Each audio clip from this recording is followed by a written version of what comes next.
All right, finally, last part. Okay, I'm gonna let you, shouldn't have to review too much on 15. All right, number 16, again, just a little bit of guidance here.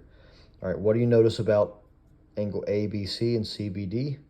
You should notice that these are what kind of angles? If you add them together, you get a total of 180, right? They're supplementary, so figure out your missing angle there.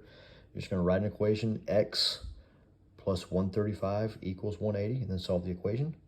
Okay, right here, what do you notice about A, B, C, and C, B, D? They add together to give a total of 90, so they're complementary. So you would just write an equation, okay? We're trying to figure out what's the measure of ABC. This one right here, we don't know it, so we'll use a variable x.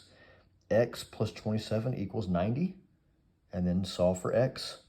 Okay, now this is the one right here, just a little explanation on this one, we'll be done. All right, so find the area of a circle with a radius of 8 meters. Okay, so think this through for a second. Okay, first of all, you need the formula for area. Okay, that's A, so A equals pi r squared. A equals pi times r squared. Okay, now look, this can also be written as r squared times pi. All we're doing is just flipping them around, okay?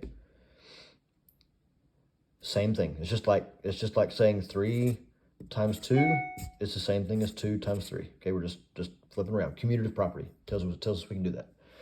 Okay? All right, so think about it.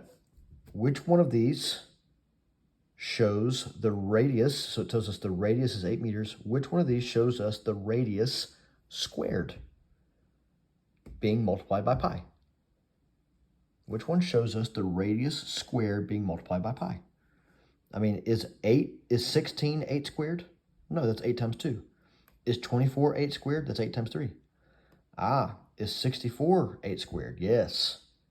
So that would be our answer, C. C shows us that's the radius squared times pi.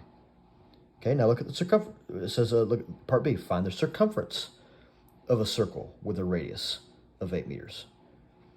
Okay, think about it.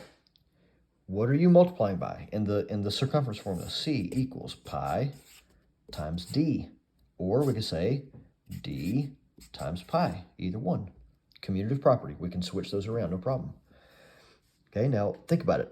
If they're giving us a radius, look at part B. So find the circumference of a circle. So which one of these shows us the circumference? If we know the radius, we've talked about this so many times. If I know the radius, all I do is take the radius and multiply it times what to give me my diameter? Because in the circumference formula, we need the diameter times pi. So which one of these shows the diameter times pi? Okay, is it 56? It's 8 times 2. If 8 is my radius, and we said we're going to take the radius times 2 to give us our diameter, is 8 times 2 56? No. Is 8 times 2 64? No. Is 8 times 2 24? No. Ah, is 8 times 2 16? Yes. So there it is. Okay. All right. Hope this helps.